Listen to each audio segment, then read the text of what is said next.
Hi to Mrs. Burke, Miss Garino, Mrs. Hazel, and Mrs. Roman's class. Continuing to read Wonder from RJ Palacio, reading with permission of the author and publisher. Starting on page 153, Partners. I didn't hear a word of what Ms. Rubin was saying after that. Blah, blah, blah. Science fair project. Blah, blah, blah. Partners, blah, blah. It was like the way grown-ups talk in Charlie Brown movies, like someone was talking underwater. Wah, wah, wah, wah, wah, wah, wah. Then all of a sudden, Ms. Rubin started pointing to kids around the class. Reed and Tristan, Maya and Max, Charlotte and Zamina, August and Jack. She pointed to us and then she said, Miles and Amos, Julian and Henry, Savannah and I. Didn't hear the rest. Huh? I said. The bell rang. So don't forget to get together with your partners to choose a project from the list, guys, said Ms. Rubin as everyone started taking off. I looked up at August, but he had already put on his backpack and was practically out the door. I must have had a stupid look on my face because Julian came over and said, Looks like you and your best bud are partners. He was smirking when he said this. I hated him so much right then. Hello, Earth to Jack Will, he said when I didn't answer him. Shut up, Julian. I was putting away my loose leaf binder in my backpack, and I just wanted away from him. You must be so bummed you got stuck with him, he said. You should tell Miss Rubin you want to switch partners. I bet she'd let you. No, she wouldn't, I said.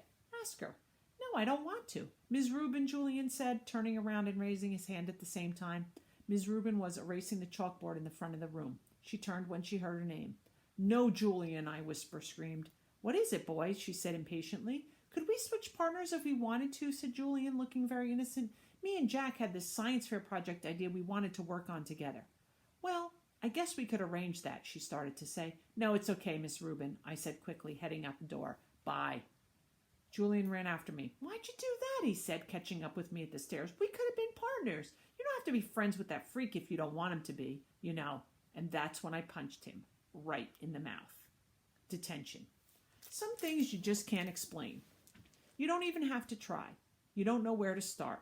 All your sentences would jumble up like a giant knot if you opened your mouth. Any words you used would come out wrong.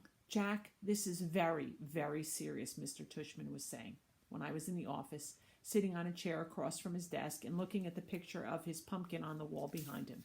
Kids get expelled for these kind of things, Jack. I know you're a good kid and I don't want that to happen, but you have to explain yourself. This is not like you, Jack, said Mom. She'd come from work as soon as they had called her. I could tell she was going back and forth between being really, really mad and really surprised. I thought you and Julian were friends, said Mr. Tushman. We're not friends, I said. My arms were crossed in front of me.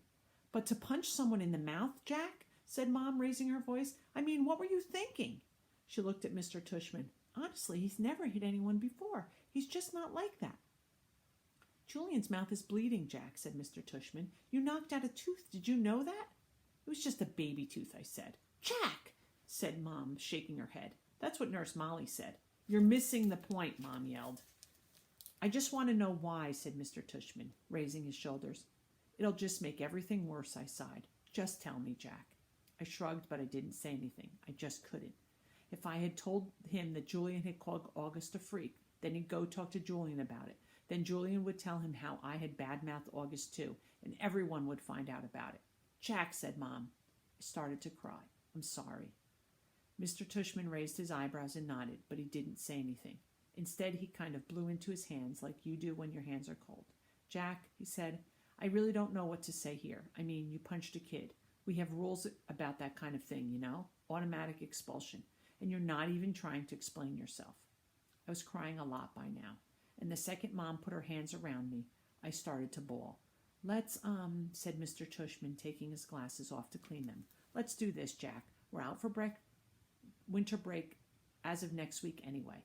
How about you stay home for the rest of this week, and then after break you'll come back and everything will be fresh and brand new. Clean slate, so to speak. Am I being suspended? I sniffled. Well, he shrugged. Technically, yes, but it's only for a couple of days. And I'll tell you what, while you're at home, you take the time to think about what's happened. And if you want to write a letter explaining what happened and a letter to Julian apologizing, then we won't even put any of this in your permanent record, okay? You go home and talk about it with your mom and dad, and maybe in the morning you'll figure it out a little bit more. That sounds like a good plan, said Mr. Tushman, said Mom, nodding. Thank you. Everything is going to be okay, said Mr. Tushman, walking over the door, which was closed. I know you're a nice kid, Jack, and I know that sometimes even nice kids do dumb things, right? He opened the door.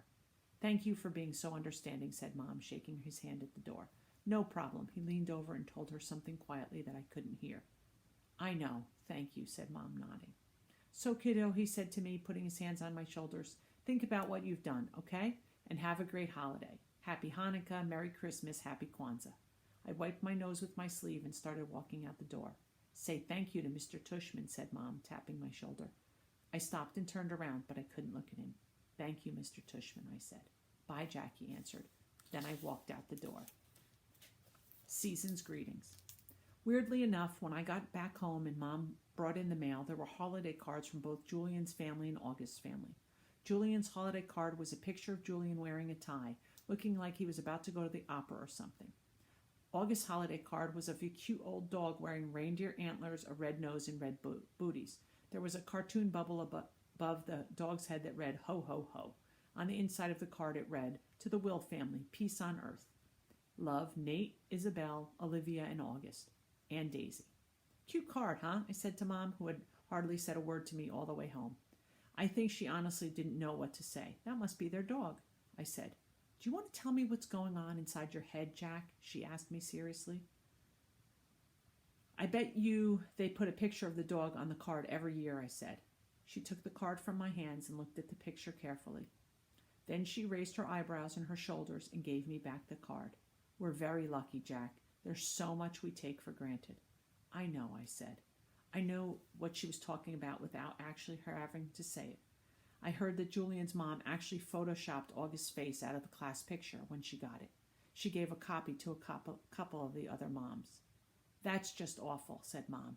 People are just, they're not always so great. I know. Is that why you hit Julian? No. And then I told her why I punched Julian. And I told her that August was my ex-friend now. And I told her about Halloween. Letters, emails, Facebook, and texts. December 18. Dear Mr. Tushman, I'm very, very sorry for punching Julian. It was a very, very wrong thing for me to do that. I'm writing a letter to tell him that too. If it's okay, I'd rather not tell you why I did what I did, because it really doesn't make it right anyway. Also, I'd rather not make Julian get in trouble for having said something he should not have said. Very sincerely, Jack Will. December 18th. Dear Julian, I'm very, very sorry for hitting you. It was wrong of me. I hope you're okay. I hope your grown-up tooth grows in fast. Mine always do. Sincerely, Jack Will. December 26th. Dear Jack, thank you so much for your letter. One thing I've learned after being a middle school director for 20 years, there are almost always more than two sides of every story. Although I don't know the details, I have an inkling about what may have sparked the confrontation with Julian. While nothing justifies striking another student ever, I also know good friends are sometimes worth defending. This has been a rough year for a lot of students, as the first year of middle school usually is. Keep up the good work and keep being the fine boy we all know you are. All the best, Lawrence Tushman, Middle School Director. 2. L. Tushman at beecherschool.edu. From CC John Will at phillipsacademy.edu, Amanda Will at copperbeach.org. From Melissa Albans at rmail.com. Subject Jack Will. Dear Mr. Tushman, I spoke with Amanda and John Will yesterday, and they expressed the regret of Jack's having punched our son, Julian, in the mouth. I am writing to let you know that my husband and I support your decision to allow Jack to return to Beecher Prep after a 2-day suspension. Although I think hitting a child would be valid grounds for expulsion in other schools, I agree such extreme measures aren't warranted here. We have known the Will family since our boys were in kindergarten, and we are confident that every measure will be taken to ensure this doesn't happen again. The email continues. To that end, I wonder if Jack's unexpected violent behavior might have been the result of too much pressure being placed on his young shoulders. I am speaking specifically of a new child with special needs who both Jack and Julian were asked to befriend. In retrospect, and having now seen the child in question at various school functions and in the school pictures, I think it may have been too much to ask our children to be able to process all that. Certainly when Julian mentioned he was having a hard time befriending this boy, we told him he was off the hook in that regard. We think the transition to middle school is hard enough without having to place greater burdens or hardships on these young, impressionable minds. I should also mention that as a member of the school board, I was a little disturbed that more consideration was not given during this child's application process to the fact that Beecher Prep is not an inclusive school. There are many parents, myself included, who question the decision to let this child into our school at all. At the very least, I am somewhat troubled that this child was not held to the same stringent application standards, i.e. interview, that the rest of our incoming middle school students are. Best, Melissa Perper Albans. To melissa.albans@rmail.com. From ltushman@beecherschool.edu. CC John Will at phillipsacademy.edu. Amanda Will at cooperbeach.org. Subject Jack Will. Dear Mrs. Albans, thank you for your email outlining your concerns. Were I not convinced that Jack Will is extremely sorry for his actions, and were I not confident that he would not repeat these actions, rest assured that I would not be allowing him back into Beecher Prep. As for your other concern regarding our newest student, August, please note that he does not have special needs. He is neither disabled, handicapped, nor developmentally delayed in any way. So there was no reason to assume anyone would take issue with his acceptance to Beecher Prep, whether as inclusive school or not. In terms of our application process, the admissions director and I both felt it was within our right to hold the interview off-site at August's home for reasons that are obvious.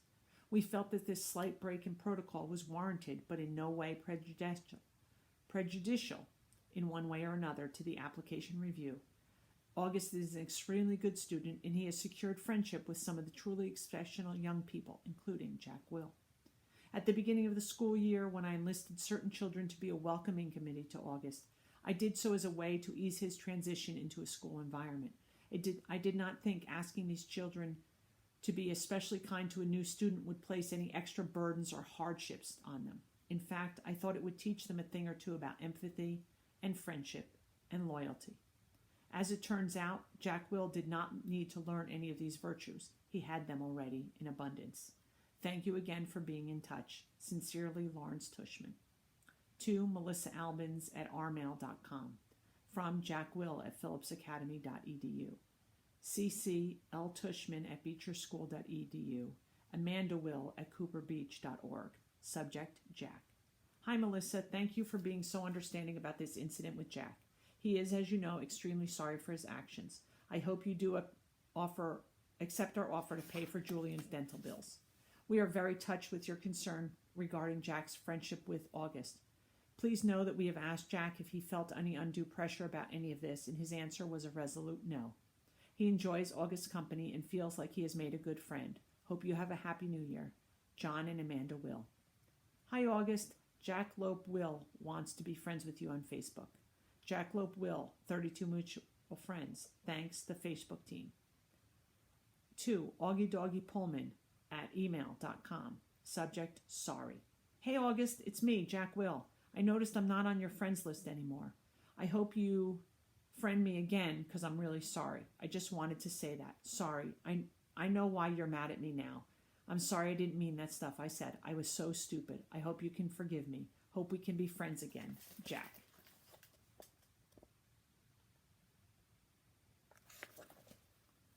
One new message from August, December 31st, 4:47 p.m. Got your message. You know why I'm mad at you now? Did Summer tell you? One new text message from Jack Will, December 31st, 4:49 p.m. She told me bleeding scream as a hint, but I didn't get it at first. Then I remembered seeing bleedy scream in homeroom on Halloween. Didn't know it was you. Thought you were coming as Boba Fett. One new text message from August, December 31st, 4:51 p.m. I changed my mind at the last time. Did you really punch Julian? One new text message from Jack Will, December 31st, 4:54 p.m. Yeah, I punched him and knocked a tooth out in the back, a baby tooth. One new text message from August, December 31st, 4:55 p.m. Why'd you punch him? One new text message from Jack Will, December 31st, 4:56 p.m. I don't know. One new text message from August, December 31st, 4:58 p.m. Liar. I bet he said something about me, right? One new text message from Jack Will, December 31st, 5:02 p.m. He's a jerk, but I was a jerk too. Really, really, really sorry for that. For what I said, dude, okay? Can we be friends again? One new text message from August, December 31, 5:03 p.m. Okay. One new text message from Jack Will, December 31st, 5:04 p.m. Awesome.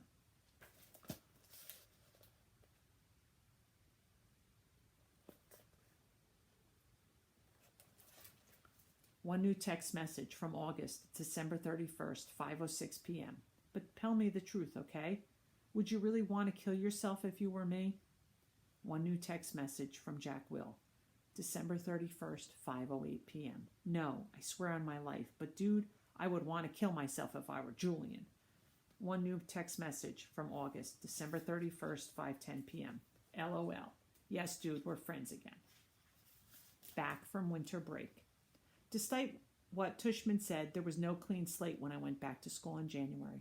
In fact, things were totally weird from the second I got to my locker in the morning. I'm next to Amos, who's always been a pretty straight-up kid. And I was like, yo, what's up? And he basically just nodded a half hello and closed his locker door and left. I was like, okay, that was bizarre. And then I said, hey, what up to Henry? But he didn't even bother smiling, but looked away. Okay, so something's up. Dissed by 2 people in less than 5 minutes? That's not that anybody's counting. I thought I'd try one more time with Tristan, and boom, same thing. He actually looked nervous, like he was afraid to talk to me. I've got a form of the plague now, is what I've thought. This is Julian's payback. And that's pretty much how it went all morning. Nobody talked to me. Not true. Girls were totally normal with me. And August talked to me, of course. And actually, I have to say both Maxes said hello, which made me feel kind of bad for never ever hanging out with them in the 5 years I've been in their class. I hoped lunch would be better, but it wasn't. I sat down at my usual table with Luca and Isaiah. I guess I thought since they weren't in the super popular crowd, they were kind of middle-of-the-road jock kids, that I'd be safe with them. But they barely nodded when I said hello. Then, when our table was called, they got their lunches and never came back. I saw them find a table way off on the other end of the cafeteria. They weren't in Julian's table, but they were very near, like on the fringe of popularity. So anyway, I'd been ditched. I knew table switching was something that happened in the 5th grade, but I never thought it would happen to me. It felt really awful being at the table by myself. I felt like everyone was watching me. It also made me feel like I had no friends. I decided to skip lunch and go read in the library. We'll continue reading from Wonder by RJ Palacio.